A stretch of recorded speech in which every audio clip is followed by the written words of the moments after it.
I cut that last segment short a little bit just because I had to pause the video. I have a sister who really loves the movie Frozen, and she was just playing in the background, not considering who else might be doing things in the house. All right, all right. So I'm just going to take advantage of this and kind of go over how to like open a recent project. Obviously, like if you had a composition open, you can just go to save and save it anywhere you want, any name you want, and it would work fine. Um, but to open it, you can just either go to like open project and go find it, or you can just go to like this open recent projects thing in the file and just go to like where you left off there. All right, so um, we have this on screen, this like just weird shape on screen last time. We were messing with this the mask here. Okay, so uh, basically the feathering component, if you look closely, you'll notice like it feathers it on the outside and the inside. It kind of gives it like a nice like I don't know if you want to kind of call it like a brightness to the red there. It just kind of it feathers the edge basically. It makes it so the edges aren't so stiff and rigid. Just kind of gives it like a little bit of a friendly glow to it sometimes. You can kind of mess with that. Definitely when we're editing pictures later in After Effects, or trying to get the fine tune on maybe like a video screen or something like that, feathering can come in like a lot of good use. Basically, it can do a lot for you. As for this mask path shape thing, there are things you can do with it. I've definitely used it in the past, but it's not very important. You might not use it a whole lot. There's only a couple things I can think of the top of my head that I would ever use this for. All right, so that's pretty much it for like the masks. Let me jump over now to this effects and presets tab. Actually, I'm sorry. Before that, we were up here with the text. So we just covered pen tool. This text tool here. So I just clicked on it, and then if I go in here and I click anywhere in here, you're going to notice like a bar comes up. Yours might be a little bit smaller. I think the last time I was writing in here, I had some pretty big words for the most part. I'm actually going to turn that down a little bit. And you can just start typing in here. Like if you wanted to make a title or something like that for your video, you can go ahead and do that in here. I'm just going to say Scanlan because why not? My colors are very, very off right now, somewhat intentionally. But basically, so once you're done typing in like whatever you want to write in, just go ahead and take your selection tool back on. That'll make the layer final. Well, maybe not final, but basically so that you can kind of move it around and do what you need to with it. I'm going to go ahead and center this guy.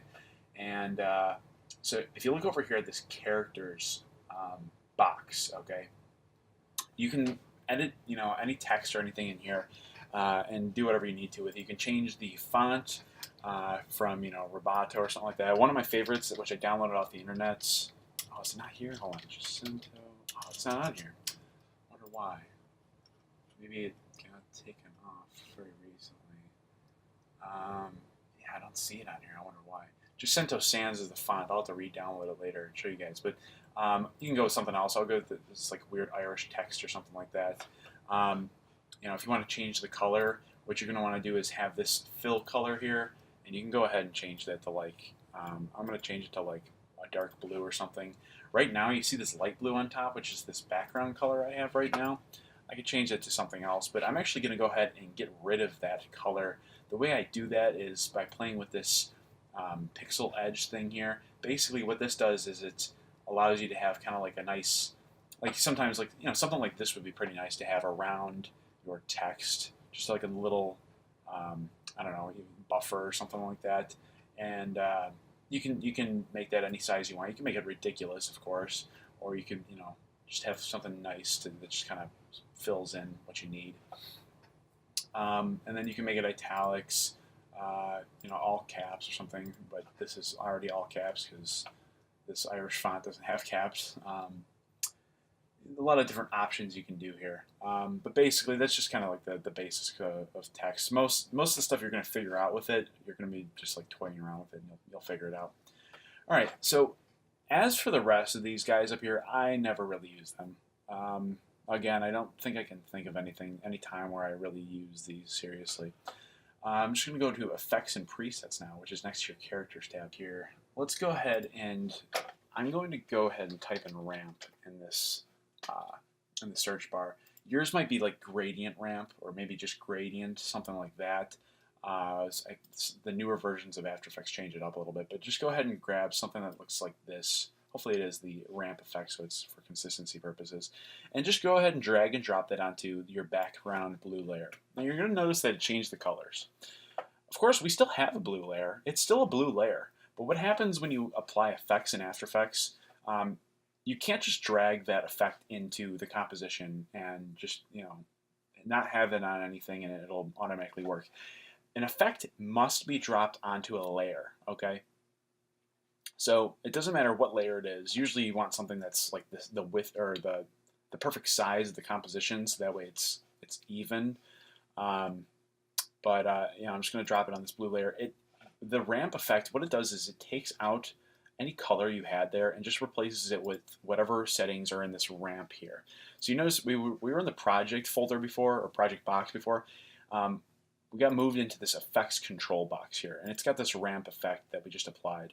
And you can do kind of, all kinds of stuff in here. So obviously you got these keyframes here if you wanted to change colors and stuff like that.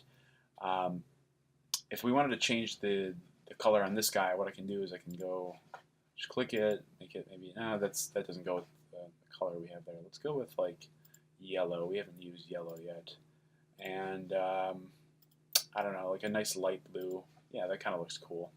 So you notice that with the ramp effect, for instance, it's ramping from one color to another. So it's basically changing from yellow to this like light blue over like a period of like, I don't know, pixels basically. Oops, I didn't mean to do that. So that's what the ramp effect does. And then we can obviously do different things with this effect. One of the things is like, you can change it to like a radial. So it's like radiating from one point. I actually liked it better the other way. We can do ramp scatter. It doesn't change a whole lot right now because of the way we have it. Blend with original. So like our original was a blue background, right? If I go ahead and like blend it, I can kind of blend it with like how it originally looked.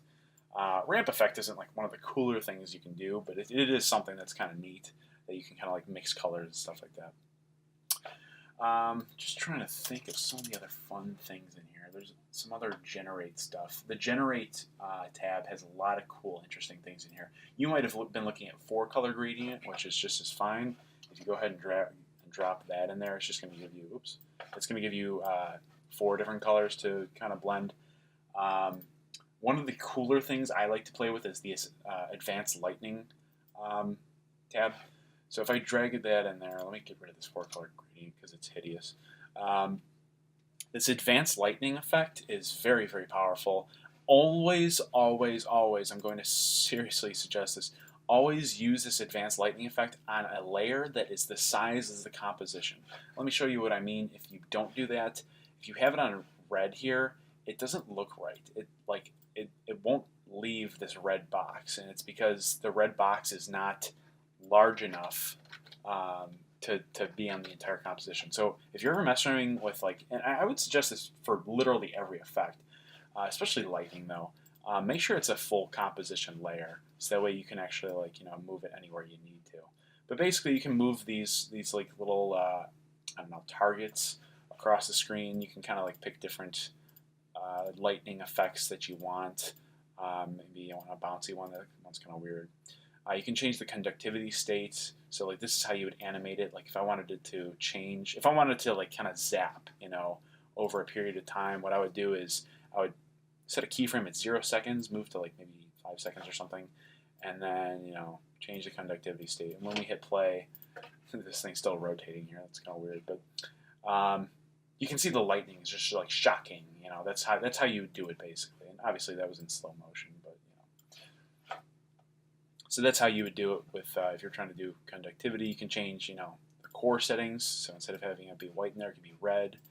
You could change the glow color. Maybe you wanted like a little bit more of like a Star Wars, Return of the Jedi, Emperor purple lightning kind of look to it.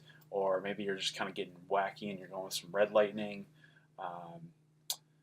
some yellow lightning or something like that, green. You can do all kinds of stuff with this one. That's why I really prefer to use the advanced lighting. It's one of my favorite effects.